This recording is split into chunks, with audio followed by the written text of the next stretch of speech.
প্রচণ্ড শত্রুতায় আপনি আক্রান্ত, শত্রু পদে পদে আপনাকে মারার হুমকি দিচ্ছে বা বদনামের হুমকি দিচ্ছে, এমন পরিস্থিতি হলে আপনি এই উপায়টি অবশ্যই করবেন।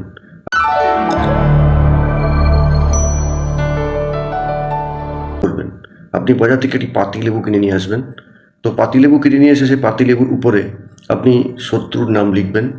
সেটা লাল কালি বা কালো কালি কোনো মার্কার পেন দিয়ে লিখবেন এবং লেখার পর সেটিকে একটি চৌরাস্তার মোড়ে নিয়ে যাবেন। চৌরাস্তা যদি না পান তো 3 রাস্তার মোড়েও আপনি কাজটা করতে পারেন এবং সেটাকে আপনি মাটিতে ফেলে দেবেন এবং শত্রুর নাম করে আপনার পায়ের দ্বারা, অর্থাৎ ডান পায়ের দ্বারা আপনি সেটিকে আঘাত করুন। লেবুটা যেন পিষে চূর্ণ বিচ্ছিন্ন হয়ে যায়। ঠিক শত্রুর চেহারা স্মরণ করে যেন আপনি শত্রুকে লাথি মারছেন সেভাবে কিন্তু শত্রুর মুখ চেহারা কল্পনা করে লাথি মারতে থাকুন। টোটকাটি অমাবস্যার দিন, মঙ্গলবার দিন, শনিবার দিন, যে কোনো দিন আপনি পারেন করতে থাকুন। একবার টোটকা করলে যে লাভ হয় তা নয়, একবার করবেন, আবার 2-3 দিন পরে আবার করবেন, 2 থেকে 3 বার আপনি করবেন, দেখবেন শত্রু দ্বারা আক্রান্ত আপনার হওয়ার ভয় আপনার কিন্তু থাকবে না। শত্রু নতি স্বীকার করবে।